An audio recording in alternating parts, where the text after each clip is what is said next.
The Quest for the Forgotten Lantern. Chapter 1. The Call to Adventure. In the heart of the dense elder-green forest, there was a small village known as Wildthorn, nestled among towering trees and hidden from the outside world. The village was peaceful and self-sufficient. Her people lived off the land and told stories passed down through generations.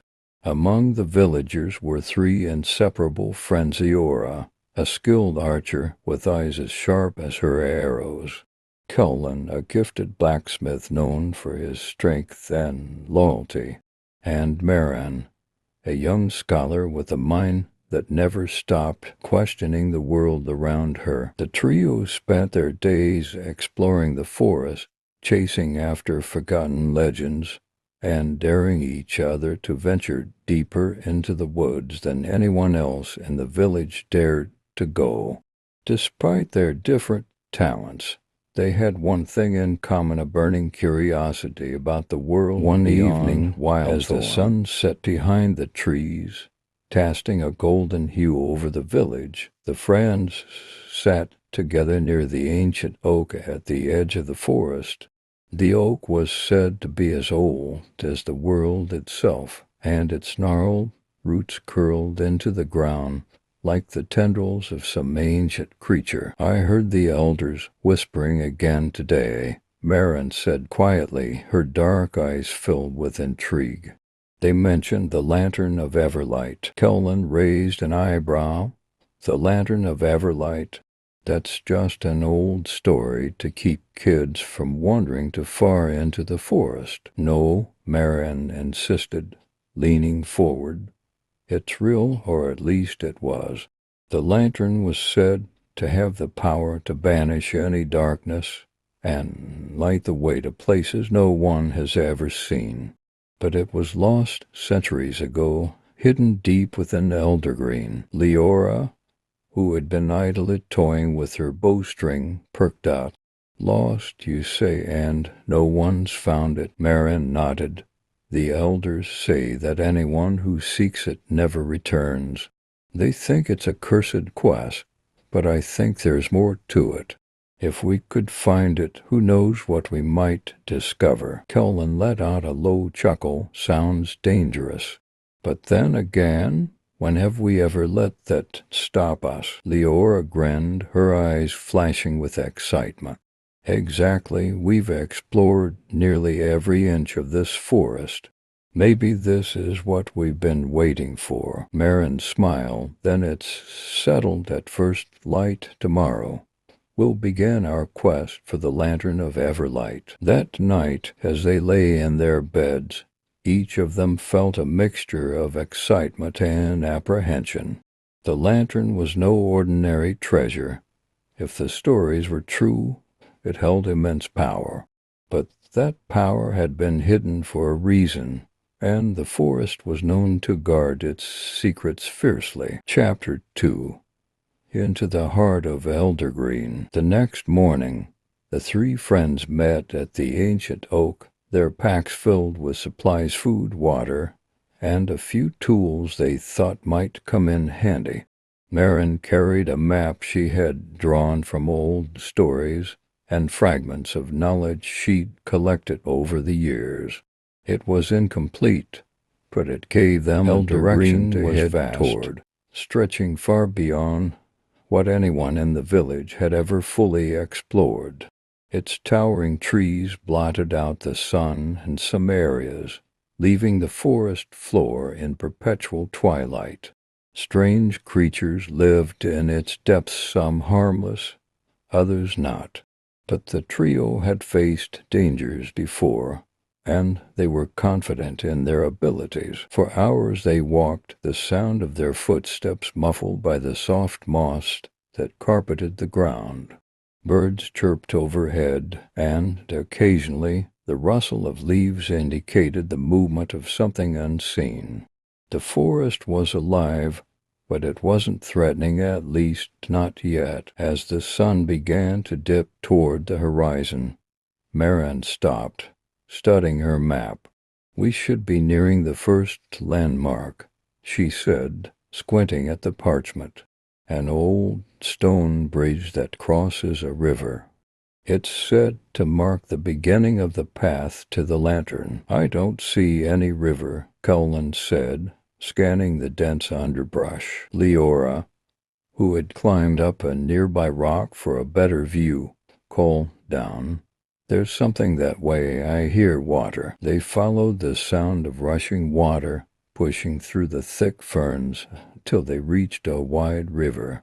And there, half hidden by overgrown vines, was an ancient stone bridge, crumbling at the edges but still standing. "We found it," Marin breathed, her eyes wide with the stories were true. Cullen placed a hand on the old stone, feeling the cool surface beneath his fingers.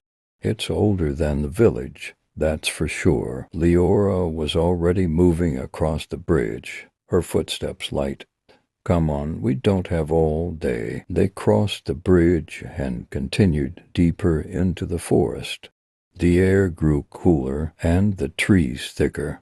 The path became harder to follow, with vines and roots curling across the ground like obstacles deliberately placed to slow them down.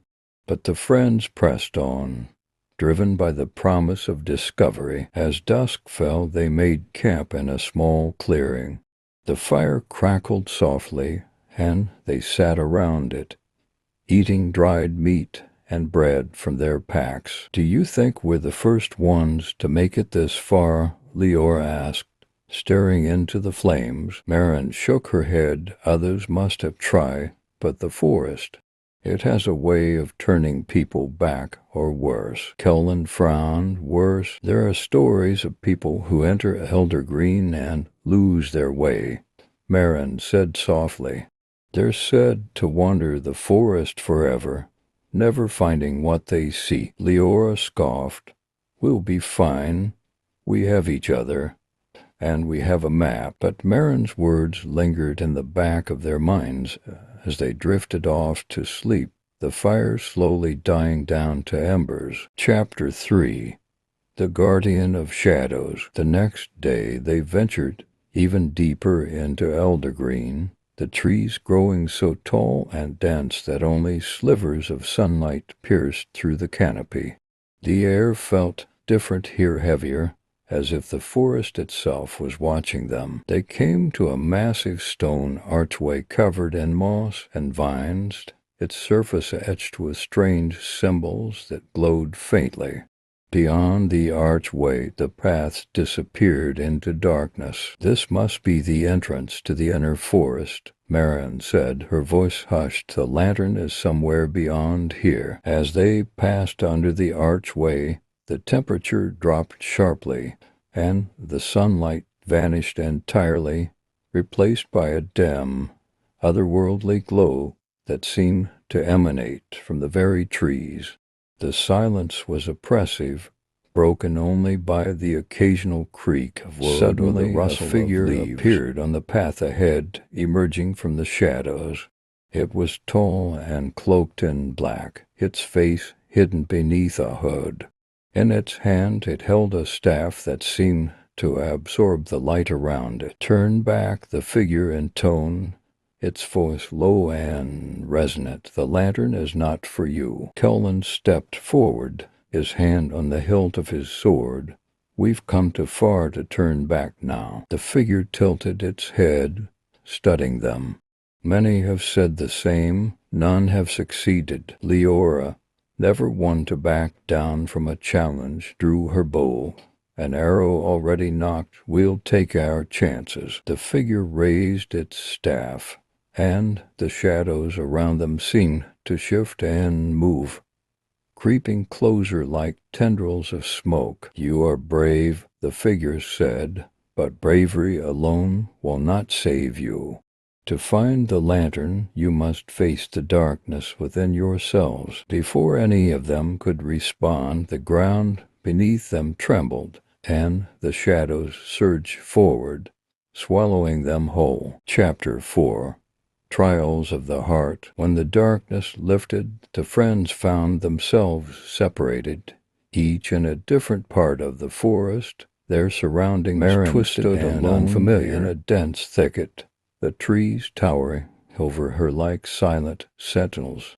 Her heart raced as she realized the others were gone. She clutched the map tightly, but it was no longer helpful. The landmarks had shifted, the paths twisted. She had always relied on knowledge and reason to guide her, but now, without her friends, doubt crept in. Kelvin, meanwhile, found himself at the edge of a deep chasm. The only way forward was a narrow, crumbling bridge. Fear gripped him as he looked down into the abyss, his usual confidence shaken. He had always been the protector, the strong one, but now, faced with the possibility of failure, he hesitated. Leora was in a clearing, her bow in hand, but no targets in sight. She had always been quick to act, to take risks without a second thought. But now the silence was deafening, and for the first time she felt unsure. She had never considered what it meant to fail, to lead her friends into danger without a clear way out. Each of them faced their own trial, a reflection of their deepest fears and insecurities. Marianne had to trust her instincts, even when logic failed her. Kelvin had to find the courage to move forward, even when the path seemed impossible. Leora had to learn patience, to understand that not every challenge could be met with force. Hours passed as they each struggled through their trials, but one by one they overcame their doubts. Marianne followed a path that seemed to appear only when